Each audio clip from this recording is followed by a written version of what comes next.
Masa Orde Baru 1966 sampai 1998. Orde Baru adalah sebutan bagi masa pemerintahan Presiden Soeharto di Indonesia. Lahirnya Orde Baru diawali dengan dikeluarkannya Surat Perintah 11 Maret 1966. Masa Orde Baru berlangsung dari tahun 1966 sampai tahun 1998. Dalam jangka waktu tersebut, pembangunan nasional berkembang pesat. 1. Perkembangan politik. A. Supersemar. Pasca penumpasan G30S atau PKI, pemerintah ternyata belum sepenuhnya berhasil melakukan penyelesaian politik terhadap peristiwa tersebut. Hal ini membuat situasi politik tidak stabil. Kepercayaan masyarakat terhadap Presiden Soekarno semakin menurun. Pada saat bersamaan, Indonesia menghadapi situasi ekonomi yang terus memburuk mengakibatkan harga-harga barang kebutuhan pokok melambung tinggi. Kondisi ini mendorong para pemuda dan mahasiswa melakukan aksi-aksi demonstrasi menuntut penyelesaian yang seadil-adilnya terhadap pelaku G30S PKI dan perbaikan ekonomi. Pada tanggal 12 Januari 1966, pelajar, mahasiswa, dan masyarakat mengajukan 3 tuntutan rakyat atau teritura. Isi teritura tersebut yaitu 1. Bubarkan PKI, 2. Bersihkan Kabinet Dwikora dari unsur-unsur gerakan 30 September, 3. Turunkan harga. Tuntutan rakyat agar membubarkan PKI ternyata tidak dipenuhi. Untuk memenangkan rakyat, Presiden Soekarno mengadakan perubahan Kabinet Dwikora menjadi Kabinet 100 Menteri. Perubahan ini belum dapat memuaskan hati rakyat karena di dalamnya masih terdapat tokoh-tokoh yang terlibat dalam peristiwa G30S atau PKI. Saat pelantikan Kabinet 100 Menteri pada tanggal 24 Februari 1966, para mahasiswa, pelajar, dan pemuda memenuhi jalan-jalan menuju Istana Merdeka.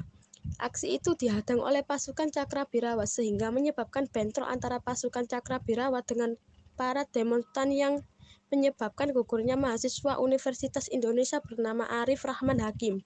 Insiden berdarah yang terjadi ternyata menyebabkan krisis politik semakin memuncak. Pada tanggal 11 Maret 1966, Presiden Soekarno mengeluarkan surat perintah kepada Lejen Soeharto untuk mengambil segala tindakan yang dianggap perlu dalam rangka memulihkan keamanan dan kewibawaan pemerintah. Surat itu dikenal sebagai Surat Perintah 11 Maret atau SP 11 Maret atau Supersemar. Isi Supersemar adalah pemberian mandat kepada Lejen Soeharto selaku Panglima Angkatan Darat dan Pangkop Kamtib untuk memulihkan keadaan dan kewibawaan pemerintah. Keluarnya Supersemar dianggap sebagai tonggak lahirnya Orde Baru. Dalam rangka memulihkan keamanan, ketenangan, dan stabilitas pemerintahan, setelah menerima Supersemar, Lejen Soeharto membubarkan dan melarang PKI beserta ormas-ormas yang bernaung atau senada dengannya di seluruh Indonesia. Terhitung sejak tanggal 12 Maret 1966, Lejen Soeharto menahan 15 orang menteri yang dinilai terlibat dalam G30S atau PKI. Setelah itu, Lejen Soeharto memperbarui kabinet dan membersihkan lembaga legislatif, termasuk MPRS dan DPR gotong royong dari orang-orang yang dianggap terlibat G30S atau PKI. B. Penataan stabilitas politik. Pada tanggal 12 Maret 1967, Sidang Istimewa MPRS menetapkan Lejen Soeharto sebagai pejabat presiden. Kemudian pada tanggal 27 Maret 1968, MPRS mengukuhkannya sebagai presiden penuh. Dengan dikukuhkannya Lejen Soeharto sebagai presiden, Indonesia memasuki masa kepemimpinan yang baru, yaitu masa Orde Baru. Setelah memperoleh kekuasaan sepenuhnya, pemerintah Orde Baru melaksanakan penataan stabilitas politik. Langkah-langkah yang dilakukan untuk penataan stabilitas politik antara lain adalah sebagai berikut. 1. Pemulihan politik luar negeri Indonesia bebas aktif. Politik luar negeri Indonesia yang bebas aktif kembali dipulihkan dengan dikeluarkannya sejumlah ketetapan yang menjadi landasan politik luar negeri Indonesia. Di antaranya ketetapan MPRS nomor 12/MPRS/1966 tentang kebijaksanaan politik luar negeri Republik Indonesia bebas aktif. 2. Pemulihan hubungan dengan Malaysia. Pemulihan hubungan Indonesia dan Malaysia dimulai dengan diadakannya perundingan Bangkok pada 29 Mei sampai 1 Juni 1966 yang menghasilkan perjanjian Bangkok. Selanjutnya pada tanggal 11 Agustus 1966 ditandatangani persetujuan pemulihan hubungan Indonesia dengan Malaysia di Jakarta. Persetujuan ini ditandatangani oleh Adam Malik dari Indonesia dan Tun Abdul Razak dari Malaysia. 3. Kembali menjadi anggota PBB. Pada tanggal 28 September 1966, Indonesia kembali menjadi anggota Perserikatan Bangsa-Bangsa atau PBB. Keputusan untuk kembali menjadi anggota PBB dikarenakan pemerintah menyadari banyak manfaat yang diperoleh Indonesia selama menjadi anggota. Kembalinya Indonesia menjadi anggota disambut baik oleh PBB, dengan dipilihnya Adam Malik sebagai Ketua Majelis Umum PBB untuk masa sidang tahun 1974. 4. Ikut memprakarsai pembentukan ASEAN. Berdirinya ASEAN ditandai dengan penandatanganan Deklarasi Bangkok pada tanggal 8 Agustus 1967. Tujuan pembentukan ASEAN ini adalah untuk meningkatkan kerjasama regional khususnya di bidang ekonomi dan budaya. Tokoh-tokoh yang menandatangani Deklarasi Bangkok adalah Adam Malik, Menteri Luar Negeri Indonesia, S. Rajaratnam, Menteri Luar Negeri Singapura, Tun Abdul Razak, Pejabat Perdana Menteri Malaysia, Tanat Koman, Menteri Luar Negeri Thailand, dan Narcisco Ramos, Menteri Luar Negeri Filipina. C. Penyederhanaan partai politik. Pada masa Orde Baru, pemerintah melakukan penyederhanaan dan penggabungan atau fusi partai-partai politik menjadi 3 kekuatan sosial politik. Penggabungan partai-partai politik tersebut tidak didasarkan pada kesamaan ideologi, tetapi lebih atas persamaan program. 3 kekuatan sosial politik itu adalah sebagai berikut. 1. Partai Persatuan Pembangunan (PPP). 2. Partai Demokrasi Indonesia (PDI). 3. Golongan Karya (Golkar). Banyaknya partai politik pada masa itu justru menghambat pembangunan. Penyebabnya bukan saja karena persaingan antar partai politik, melainkan juga persaingan di dalam tubuh partai politik itu sendiri yang dinilai dapat mengganggu stabilitas politik. Atas dasar itu, pemerintah Orde Baru berpendapat perlu melakukan penyederhanaan partai sebagai bagian dari pelaksanaan demokrasi Pancasila. D. Pemilihan umum. Selama masa Orde Baru, pemerintah berhasil melaksanakan 6 kali pemilihan umum, yaitu tahun 1971, 1977, 1982, 1987, 1992, dan 1997. Dalam setiap pemilu yang diselenggarakan selama masa pemerintahan Orde Baru, Golkar selalu memperoleh mayoritas suara dan memenangkan pemilu.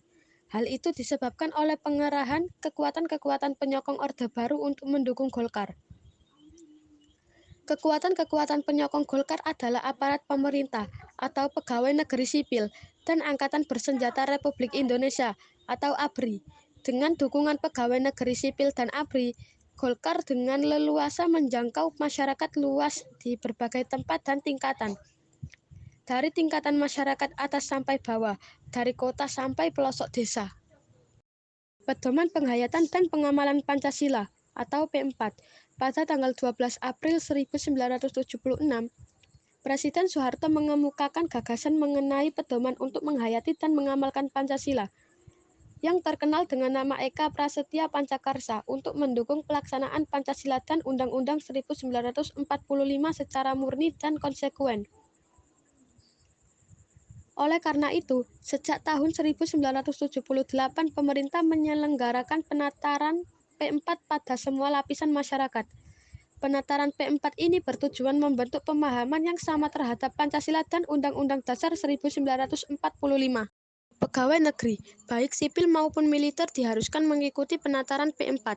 Kemudian para pelajar, mulai dari sekolah menengah sampai perguruan tinggi, juga diharuskan mengikuti penataran P4 yang dilakukan pada setiap awal tahun ajaran baru.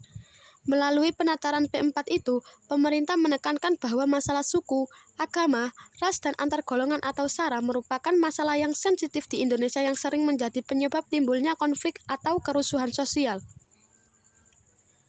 Oleh karena itu, masyarakat tidak boleh mempermasalahkan hal-hal yang berkaitan dengan SARA. Dengan demikian, diharapkan persatuan dan kesatuan nasional dapat terpelihara. F. Dui fungsi ABRI. Dui fungsi ABRI maksudnya adalah bahwa ABRI memiliki 2 fungsi, yaitu fungsi sebagai pusat kekuatan militer yang melindungi segenap bangsa Indonesia dan fungsi sebagai kekuatan sosial yang secara aktif melaksanakan kegiatan-kegiatan pembangunan nasional. Dengan peran ganda ini, ABRI diizinkan untuk memegang jabatan dan pemerintahan, termasuk wali kota, pemerintah provinsi, duta besar, dan jabatan lainnya. Setelah berakhirnya masa kepemimpinan Orde Baru, dui fungsi ABRI mulai dihapuskan. 2. Perkembangan ekonomi. Pada awal masa Orde Baru, Program ekonomi pemerintah lebih banyak tertuju kepada upaya penyelamatan ekonomi nasional, terutama upaya mengatasi inflasi, penyelamatan keuangan negara, dan pengamanan kebutuhan pokok rakyat. Dalam melaksanakan program ekonomi, pemerintah menetapkan kebijakan ekonomi jangka pendek dan jangka panjang. Program tersebut dapat terlaksana dan berhasil menjadikan ekonomi Indonesia berkembang pesat.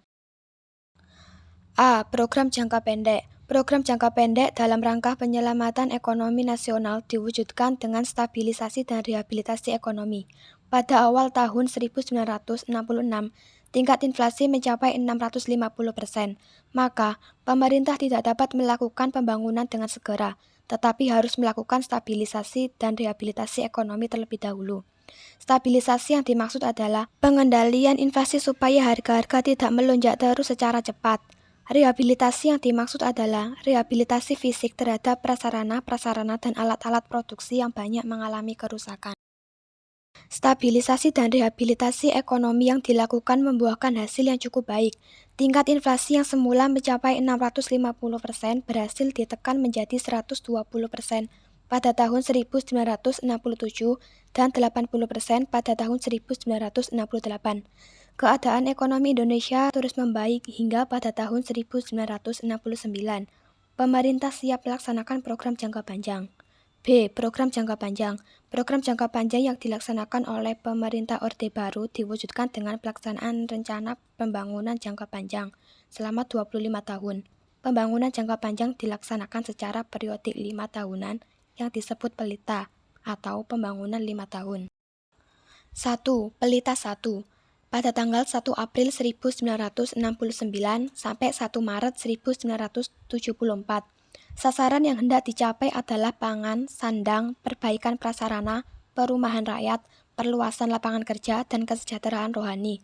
Pelita 1 lebih menitik beratkan pada sektor pertanian. Pelaksanaan Pelita 1 telah membuahkan hasil yang cukup menggembirakan.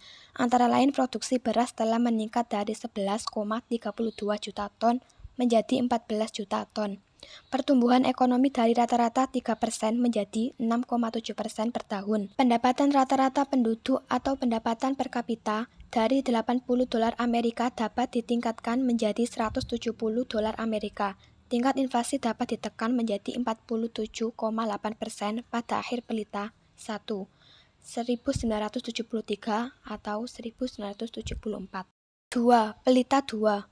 Pada tanggal 1 April 1974 sampai 31 Maret 1979.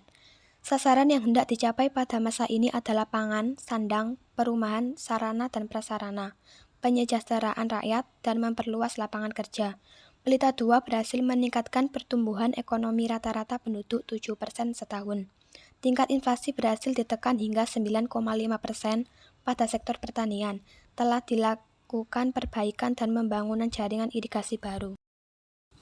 3. Pelita 3. Pada tanggal 1 April 1979 sampai 31 Maret 1984. Pelita 3 lebih menekankan pada trilogi pembangunan yang bertujuan terciptanya masyarakat yang adil dan makmur berdasarkan Pancasila dan Undang-Undang Dasar 1945. Arah dan kebijaksanaan ekonominya adalah pembangunan pada segala bidang. Pedoman pembangunan nasionalnya adalah trilogi pembangunan dan 8 jalur pemerataan. Inti dari kedua pedoman tersebut adalah kesejahteraan bagi semua lapisan masyarakat dalam suasana politik dan ekonomi yang stabil.